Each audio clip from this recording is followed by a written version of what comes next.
Hi, Rachel. How you going? Hi, Petra.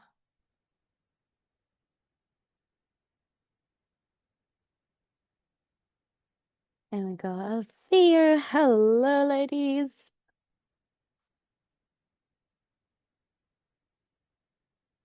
Don't know if you can see. I want to show you like beautiful pool. I'm here chilling. Everyone is good. We got people doing some exercises under the hat. We got Drapple doing an apple. Do you want to see what everyone is doing? Well, we wait everyone for the call. So we got over there Mike getting ready for the presentation. But Drapple's exercise is to break his pattern, and he is working on sculptures.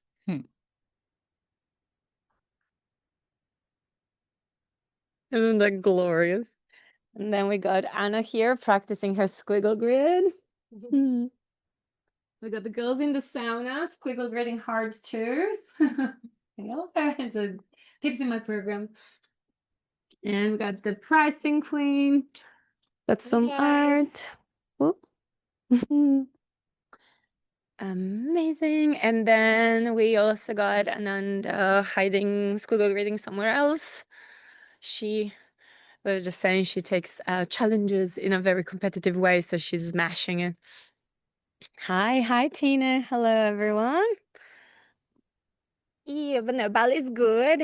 It's been raining this afternoon, so I'll be like all under cover. But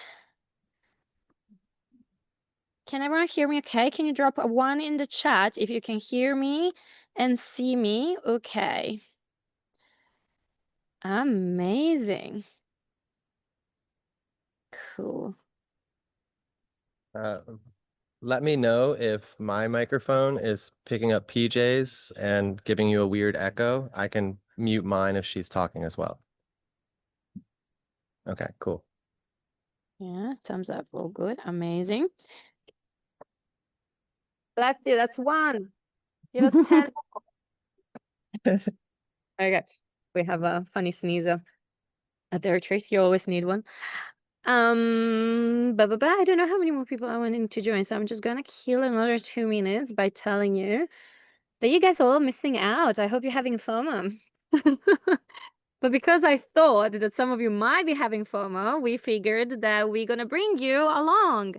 Today, we had a technology oriented day, I suppose. We had a very nice presentation in the morning, covering how I use technology in my business and in the different aspects of my business, as well as with murals. And technology doesn't necessarily mean AI and the latest shit. Sometimes it's the simplest solutions like automating your emails or starting to use your calendar that mean the most for your business. And we also kind of discovered that all of our brains worked very differently. And because of that, like a clever software that I like using, Mike would be hating to use because we have very different squirrels in our brains. So that was very insightful because we kind of all shared about different quirkiness and things that we like or don't like. So that was really nice. But the reason I brought Mike all the way from Oregon is because he's particularly passionate about. Oh, that was echoing. Still good for everyone? Echoed just for me. Okay. He's very passionate about motion graphics. And part of the speech that we did today, after talking a little bit about ChatGPT and other stuff, was that a lot of artists have been integrating technology and newer digital solutions, even in the creative process. And other times, getting ahead of the curve in what's coming technology-wise can actually make you more money. Who here has seen a mural animated online already? Like that it looks like it's coming out of the wall. Wasn't that cool? Did it make you stop your scroll? What if I was to tell you it might be easier to do than you expected it to be? Would you like to have an insight on that? All right, let me make it a little bit juicier for you. Next year, I'm planning to run a street art festival in Poland, right? But if I was to tell you I want this to be, I'm gonna pitch it that it's not only is gonna be a street art festival, but imagine if all of our murals that we're gonna paint there can animate when you point a camera on them and tell the story of the legends we're gonna be painting. Can you imagine how powerful that is for me to pitch to a client? Because they want people to learn from these murals, but not many people will take the effort to learn about your murals. How many times people look at your murals and don't even know who made it or what it is about, and they have questions? What if you could find a fun way for them to learn that information without having to Google you? Who would want that? Great. So without any further ado, I'm gonna pass the host rights to Mike. He's gonna introduce himself and tell him how he got obsessed with this. Beautiful. Amazing. Cool. So let me give you a brief introduction as to like what is augmented reality, since we're all familiar with it, in the sense of we've all seen the videos, kind of we've seen the end products. Basically, what you're doing is turning, whether it's a mural, packaging, any sort of 2D design, you're making that 2D design act like a QR code, and that's what's triggering the other the other experience, if you will, whether it's a mix of videos or all stagnant things. But to give you a brief explanation, or to give you a couple examples of it, like I have one of my prints here, as you can see it. So like I use the Artivive app, which is Artivive. It's a really easy platform. You'll see my screen in a little bit, and I'll show you the files just to kind of make it a little bit more approachable. But to show you some of the examples, like this print here, I have a handful of prints with me. This one wasn't my top seller a few months ago, but as soon as I turned it into an augmented reality, it instantly became the top seller, and like no one cared about the other ones. So now I have to update it. So like here's my phone, and you can see, let's see here. So like when I point my phone at this thing, you could see a whole other experience. There's like smoke, there's little floating particles or little spores, whatever you want to call it. And basically, what I did was dissect this and make it so each one of the mushrooms is on a different layer. And then once they're on different layers, you can then either animate each individual layer or just keep them as stagnant. And then since there's this thing, the print is still there, I utilize the smoke kind of as a pseudo like background. Like you can also do just a solid color if you don't want the actual print to interact with the experience. And then talk about a little pressure. Drapple just finished this badass painting today. So we got to do that. And I literally just finished the animation for this, like just today. And now you can see from the side, or maybe you not be able to see it as well, but like this painting now has a whole other depth. Like it looks like it's a few feet off the canvas. So like quite fun to be able to do that like in front of him, in 30 minutes or something like that. But like, so like, let me do some screen sharing here, and we can start to check out the files, and it'll be a little less abstract, if you will. Let me see here. Um, Hey PJ, how do I screen share? Oh, wow, you just came from out of nowhere. Cool. Oh, good. Thank you. You go here and then you choose if you want to share the entire screen. Yeah, Yeah. perfect. Yeah, it's my favorite too. Thank you. Ta-da. And then I can tell you from here if it's working. Cool. Or All it's right. working, I see. Y'all seeing this? Good. All right, sweet. So let me pull up my thing here. So I'm gonna go into my Artivive app. So we'll use my mushroom print as an example, because this one is a little bit more complex, if you will, just since there's more layers. So basically, this is the Artivive app. I'm kind of jumping to show you an end file. I'll show you the beginning and how you put in this trigger image, which is what I was saying, how you're turning any flat design into the QR. That QR, what I'm saying, is actually called a trigger image in this situation.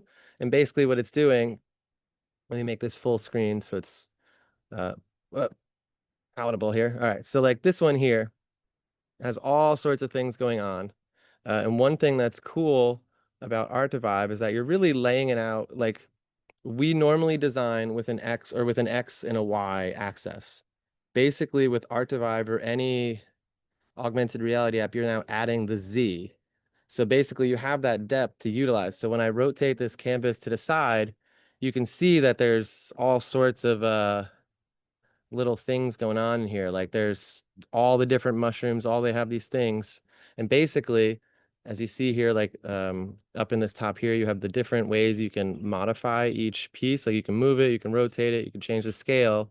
And basically with any of these three things, including the yellow part in the middle, you can move these around. And what's also what I find really cool and like really powerful part to this software as compared to getting into the deep end of motion graphics. What's nice about this is that it comes with some stock things. Like I'm really not a big fan of like clip art and stuff like that. I think it's kind of cheesy. But this, like these things here, these effects are super powerful. Like in here, like for instance, like I have this cloud in here. What's cool about the cloud settings is that like I just pulled it in here, so like it's not showing, it'll show when you play. But what's cool is that like even in Drapple's painting here, I was able to kind of create a nice ambient background by just utilizing the background colors in his painting and kind of having like a subtle effect where it doesn't truly look like clouds. It just kind of looks like an amoebic floating thing. So like that's kind of a cool factor to it. But when you're getting into augmented reality, I find, or in really any of these technology things, I find it's really easy to be very quickly overwhelmed. So one thing I recommend doing, and partially how I got so excited about motion graphics, there's a few artists that like for me, how I look at art is I always kind of try to process like what's going on, how I kind of break it down, I kind of work backwards. And after meeting Fat Heat and seeing the work of people like Bond and Fork IMR, something like that, um, I wanted to see how I did it. So what I would do is take screen recordings or even some screenshots in some case, drop it into ChatGPT anytime I couldn't figure it out. And the reason I would do that is because, like for instance, in my studio, in my mural, I have a video of Beyonce in there, so it looks like Beyonce is dancing in my art studio, so it's kind of fun. But like, if you didn't, there's a tool called the Roto Brush in After Effects. After Effects is Adobe's more powerful motion graphics tool. But like if you had to like just learn it generally, you would be watching endless YouTube videos and trying to basically take a college course. But by doing the Chat GPT method, you're kind of able to find out the name of the tool or the name of the process. You can watch a specific video to actually execute what you're doing. And like especially in motion graphics, many of the more frustrating aspects of it are really just settings because you're dealing with file size and things of that nature. So it's one of those things where it's like the main reason I do this is because it, number one, increases the value of the actual piece. Like this print just went up in money. Like I'm able to charge like an extra 10 to $20 just for this, and it's like I get them for 50 cents. So it's like the fact of that, and then when you apply it to murals, it's one of those things where it's like just by being able to tell the client that like I can animate this for you, I can make this into a whole other experience. And like what's cool is you can either do it through the Art2Vive app or you can use a QR code to kind of tell people, hey, it's you can watch it through the internet. So basically, I pay $400 a year to be able to trigger the web AR experience. So basically, instead of someone having to download the Art2Vive app like I use on my phone, you can also just look at it through like a website. So like in a situation, like recently I was live painting at a bar for a concert. And like most of those people are not going to be able to download the app on the fly while they're at a concert. But to be able to still see it through a website, as long as there's a good internet signal, that's all I really needed to do. And one thing I find that's cool about it, like even in the situation of this one, like as you can see, like it's in a plastic thing. So it kind of like, you would assume that it kind of affects the trigger image because there's this light that kind of comes through it, but it's still strong enough to be able to do it. And when I showed it to a bunch of my like designer nerd friends, their first thing they wanted to do was like, can we break it? Can we, how much can you move this around before it disconnects? And it actually like holds up quite well. So it's one of those things where I feel like now when I make my proposals for murals, I almost always tell them that like, as long as I, depending on how I set up the files, which because I've done so much graphic design and motion graphics, I kind of naturally set things up in many layers. It makes it so I'm able to give them a whole new experience. And it's if I'm trying to make a mural like the piece in Poland or whatever PJ's talking about, like to be able to tell a story and make it engaging for children who have way more comfort with screens and things like that, I feel like this is just the next frontier in mural design, if you will. So this is kind of where I've been really getting excited. And today we did a little workshop where basically each of us took one of our murals, dissected some of the elements. I was teaching them a little like a light skimming of motion graphics since they wanted like to do some of the animations. But some of the part that's kind of cool, like for Drapple's piece here, I'll turn it so we can actually see it, or I'll move the painting for you in a second. What was coolest about that one is that I used AR, or I used that, not AR, I used Adobe Firefly, which is Adobe's image to, actually, yeah, if you hold it, I could show you a little easier. So, yeah, here, step back a little bit. Yeah. So like we'll see it on my phone here.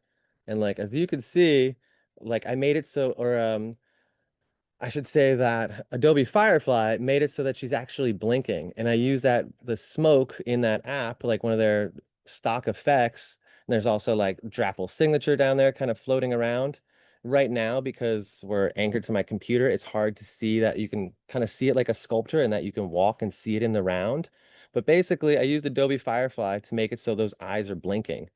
And I basically just isolated her head in Photoshop, and then I was able to pull that isolated image of her head.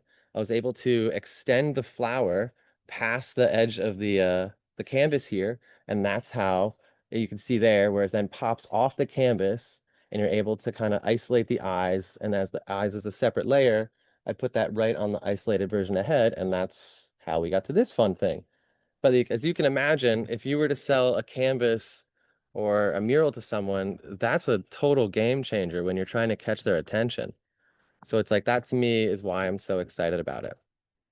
So like it's one of those things, it's hard to not be intrigued by it once you see your thing start to move. Like even for me, when I test it, it's the most fun thing. You're like, oh my God, look at it, it's amazing. So like it's a treat. Does anyone, let's see here. Let me go into a new one to make this a little bit more concrete here. Or we can even get into the Drapple one to see that file, because that's a simpler file is almost sometimes easier to use. And like some of the other examples I've done are basically integrating more video. But this one, so you can now see what's going on. So in the painting, he has these, or he had those little leafy forms that are now floating about here. And I basically used this cloud and I brought it right behind the main trigger image there.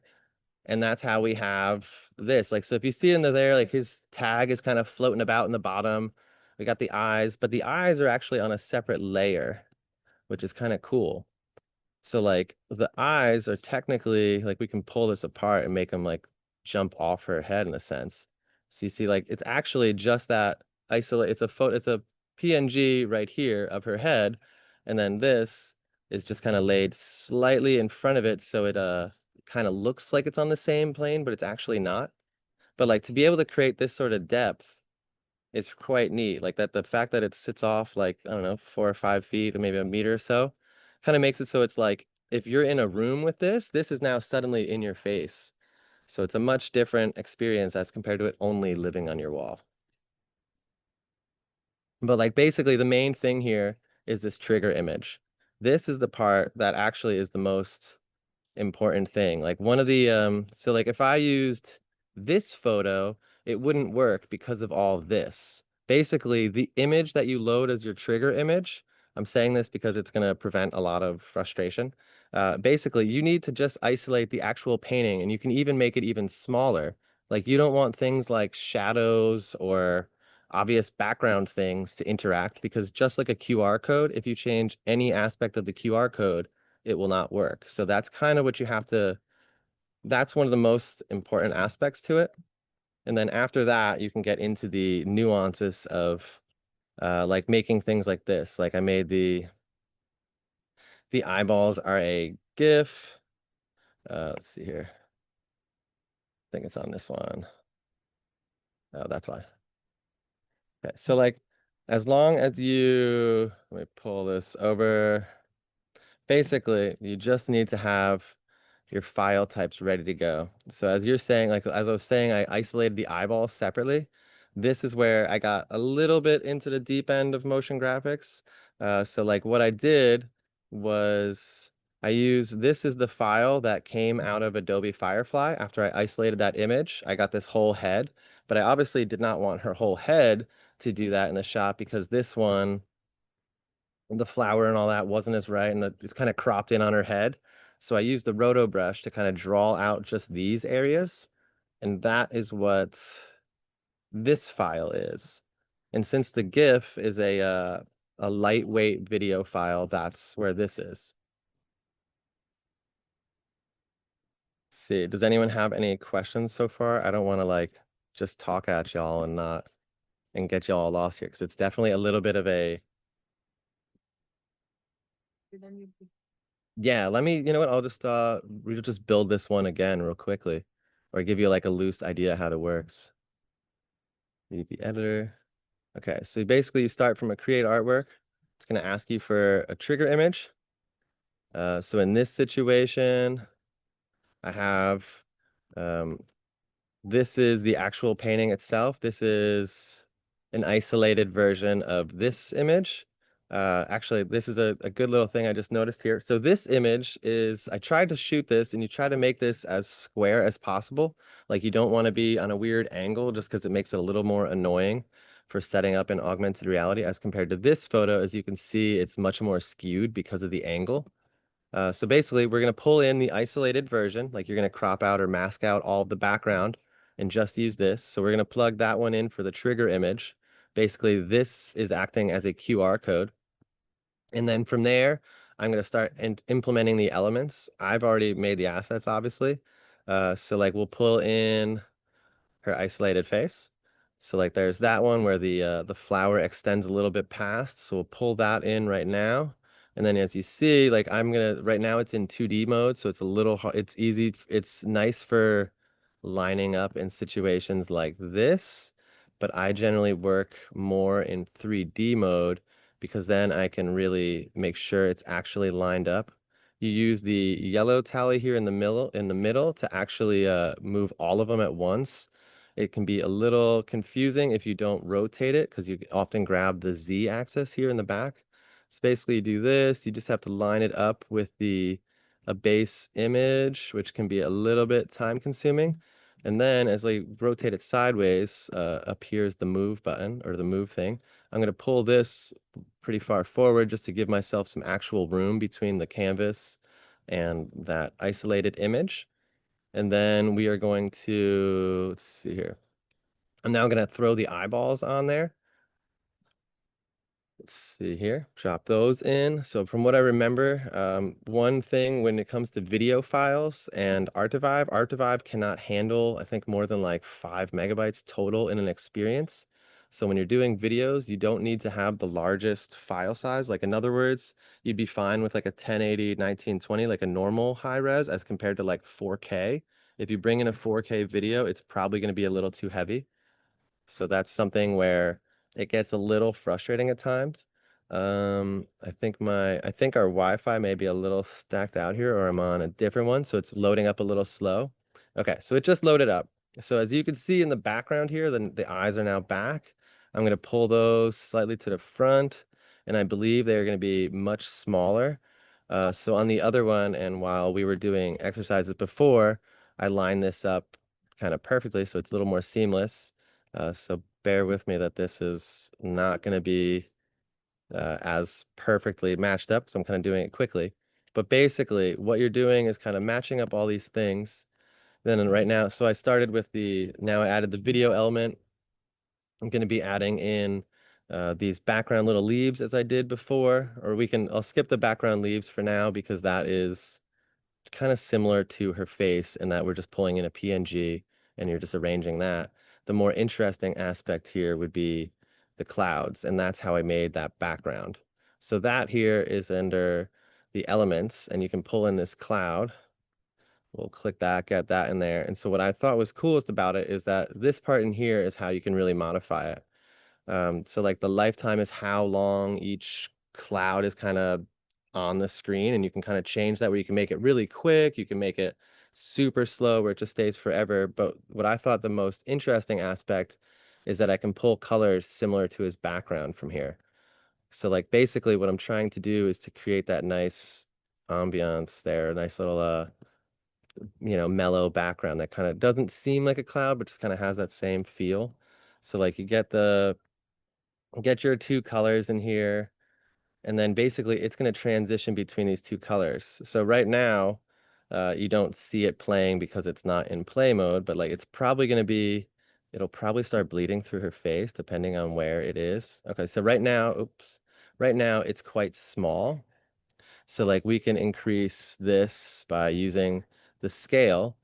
And so one other aspect that's quite cool, like in this mural or this piece, it's kind of small. Say if we were doing a mural and it's like 20 meters wide or whatever, how many feet you want to say, as long as it's wide enough. Say if there was like birds or like a waterfall, you can make it so there is like a little bubble of sound, which is also cool here. So say if you wanted to have it as you're walking by the mural, it can make bird noises in one area, it can make water sounds in another area, but it can all be just triggered as you walk through the experience. So like it's not like something that's just like a ringtone or something in the background, you know? So like that's one thing that's quite cool about this. But what's kind of neat is how, oh, sorry, I didn't even know how to do that. That's amazing. But it's kind of cool how you're able to do that. Like in the finished one, as I was showing you there, I was able to kind of dial that in. And here I'm just going to make this a little bigger at the scale. But basically, what you're doing is just kind of trying to build it up. So like now I'm making it much bigger so it goes off the background. Before I was kind of finessing this because the cloud is kind of going through her head and you don't want that. So what's kind of cool is that you can even pull it behind uh, go to move here, you can pull it behind the canvas and it still bleeds through or still works through. But now from the front, it's not going to be like smokes penetrating her head, which would obviously be weird. So then from there, with the paid edition, you get to use the web AR, which is, as I was saying before, it's basically using the app through their website, which makes it easier. And then as you also then all you have to do is hit publish, and just like a website, it's now live. And like the fact that Drapple was literally finishing this painting this morning, and I was able to have it done before this call and even our other presentation, kind of shows how quickly you can do it. And if this was to be like to have a little bit of a financial thing, I feel like this is uh, Jasmine is here, the pricing queen, gave a great analogy here. She was saying if you were to buy like a hamburger, we'll make it the math easy and say like a $10 hamburger and they were offering you fries, if the fries were like $1 or $2, most people would be like, sure, of course. But if the fries had an equal value to the burger and they were like $9, you'd be like, no, that's crazy. I don't want the fries. So basically, by adding this step, you're now making the initial value of the burger in this analogy more money. So then if they want to do the second one, it makes sense to have a $20 burger. And of course, you pay the extra $5 for the fries. So in this situation, that initial value, the initial mural is more valuable because it then has this option to be animated. And as I was saying today, like kind of working on my own business, like since this file is kind of like a website in that you can update it, I can now actually charge people subscriptions since I'm the one who's actually hosting this artwork. And one thing that's kind of cool about it in like in the sense of like an ROI, sort of situation, you can actually measure how many views you get. Like I believe I get 5,000 views a month, and the fact that I can tell my clients like it's a measurable interaction, I think is something even better than just a standard mural in that it's kind of hard to measure, its engagement rates. So that's something that I've been kind of recently exploring and really trying to push. And the fact that like you can just pull in like even Drapple's tags and things like that and really make this like a really interesting piece. And I was just telling Drapple that like once I get home and have a little bit more time, I'm probably gonna like animate his tag and make it look like he's actually tagging in the bottom and things like that. But basically from there, you have this whole other experience now. And as you can see, there's like much more depth to it, and it actually, is far more engaging in my eyes. So yeah, so that is a quick rundown of augmented reality.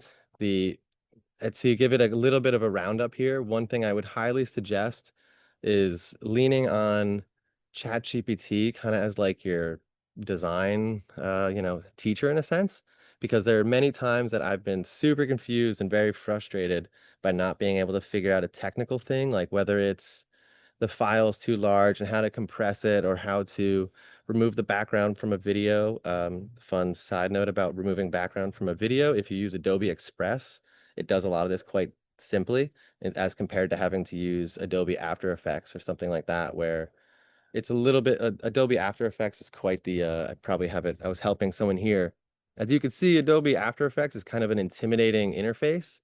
So that's why I was suggesting something like Adobe Express because it's just easier. So basically, as I was saying, like one reason ChatGPT is good is that it gives you, you can get to that end result, the videos that we've all seen in a lot of different ways, and kind of depending on your comfort with the digital world, that's where I feel like ChatGPT can kind of help you actually achieve it.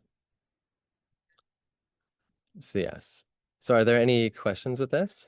Does it seem, do you have a decent idea of this? I don't mean to go too fast and kind of jump over things. Ooh, let's see.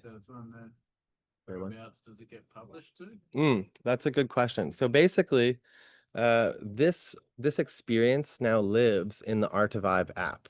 You're either accessing it through the Artivive app, as I was doing here with my phone, or like as I was saying in like my live painting events, people normally.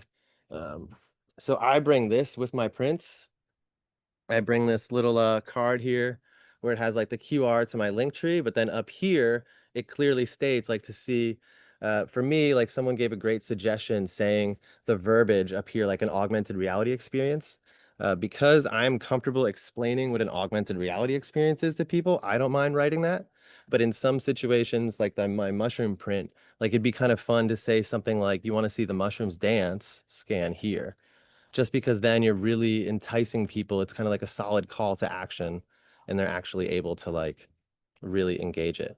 The only thing, like I've had one caveat or one issue to this, it has to have good internet connection.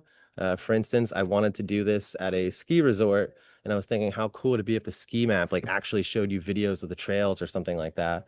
But in a place like that where you don't have a strong internet connection, it won't work as well. So that's something where if you're doing this for whatever client, you do need to consider things like that. But for the most part, it's pretty versatile. As long as there's a decent lighting on it, so it's actually able to read it, it'll be fine. Like the only times I've had issues with the print where like it was in like a dark bar where it didn't have enough light, but so I just basically had to use the light from my painting that I was working on as a live painting to kind of illuminate it. So Do you need a monster processor to run this app smoothly? no, actually, people were doing it here on their iPads.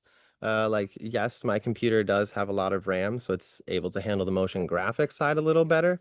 But this one thing that's cool about this app is it's actually pretty light. And actually, just last week, they added a new feature where they added a timeline to it. So say if I wanted to make Drapple's tag like move back and forth, like it's like doing one of these things, I'd be able to set that in here by just setting anchor points or like its position points in time. So basically you're adding time to the equation. We don't need to fully get into that, but basically it's one of these things where you have a little bit of versatility to it. Oh, perfect. It's possible to see these moving clips. Yes. So in the Artivive app, you can actually record it. So like for us as like what is the product we're getting out of this, you're able to get a recorded video of it. Like I can show you right here. So like I'm able to just record it like that and then have like a solid video of it going on.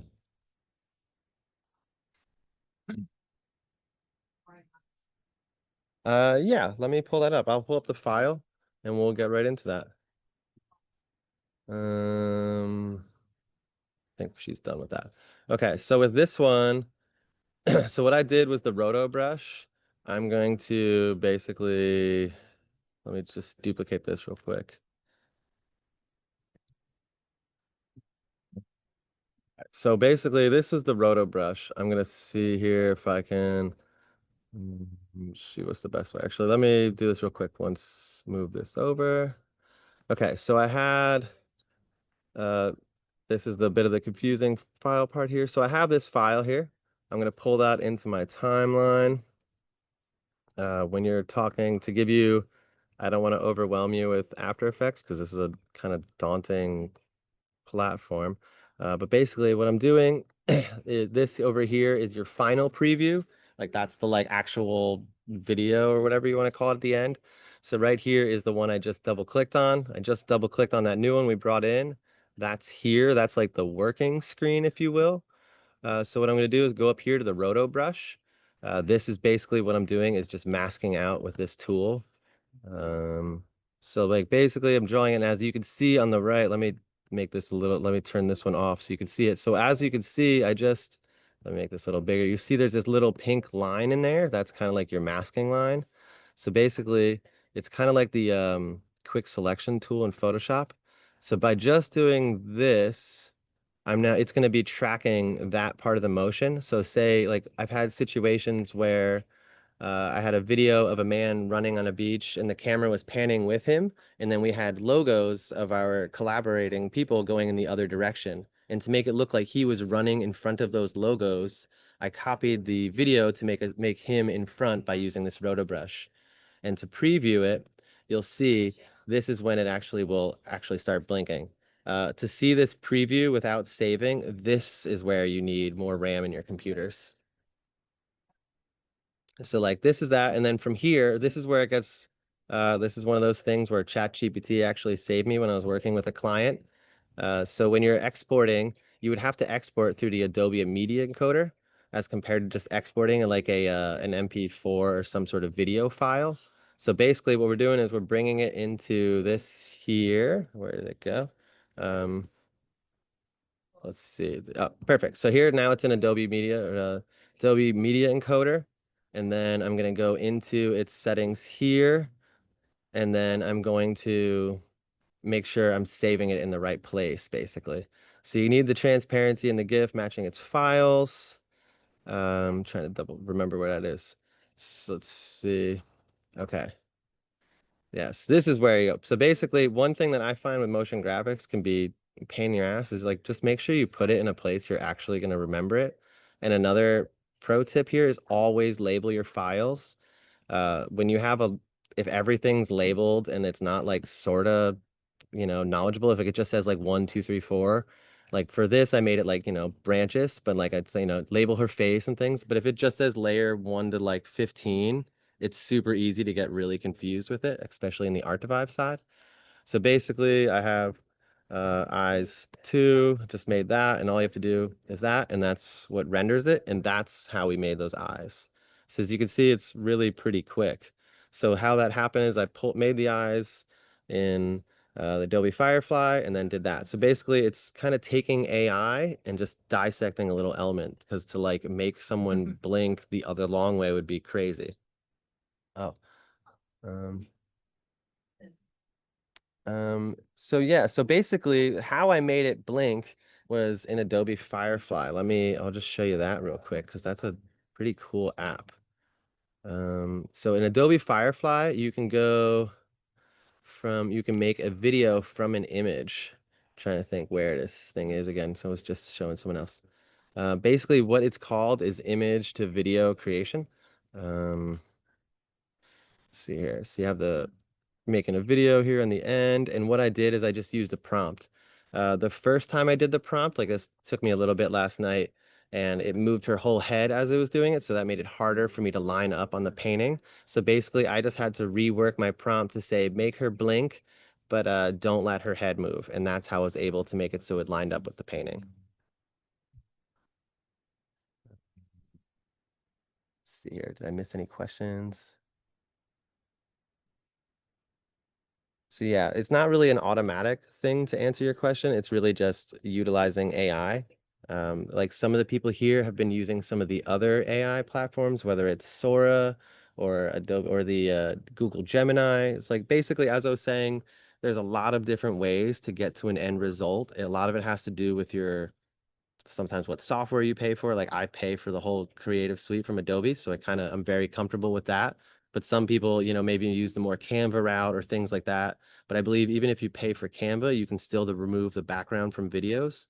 So basically all you really need to do is utilize those platforms for that. Let me see here. Okay.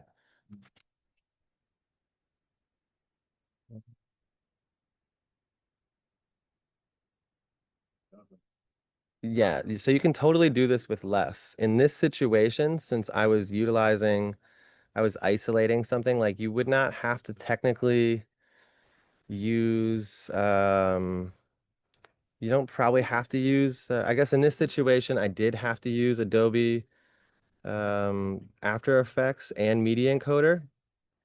But in the situation of some of the people here, they've been kind of skipping some of the more the heavy end of the motion graphics and kind of just going with all stagnant things or like little bits of it, or they've been just kind of doing that. Like this is for that specific thing I had to utilize it, but not in every situation you have to.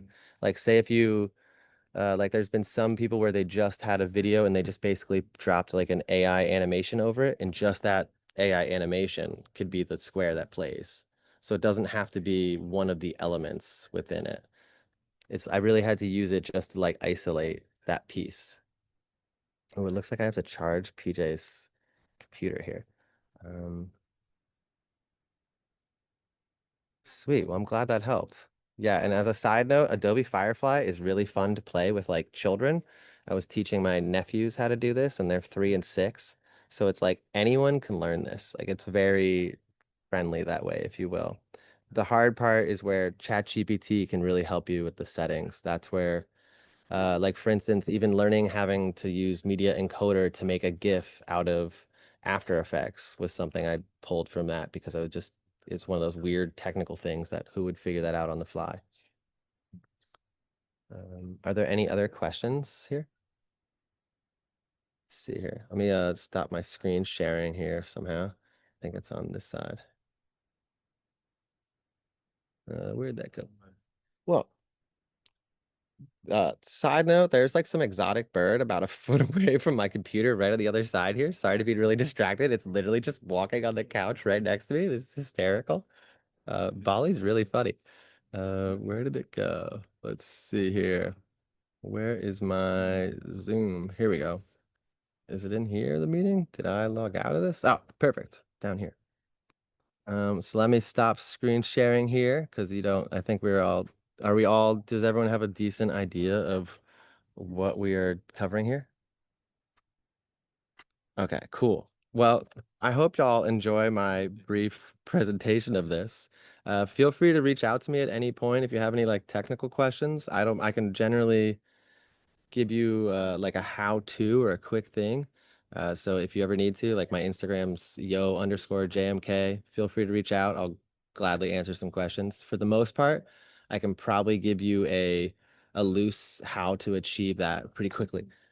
This is wow, there's literally a bird like on literally on the other side of my computer. It's just so wild. So yeah, sorry. I'm like, this is the funniest, like most distracting thing I've ever seen. So I'm like, oh my goodness. Bird. Yeah, like literally just That was laying in bed. scary, yeah. I was like, oh my God. But yeah, I think they have a good solid introduction to it. Was like cool or what?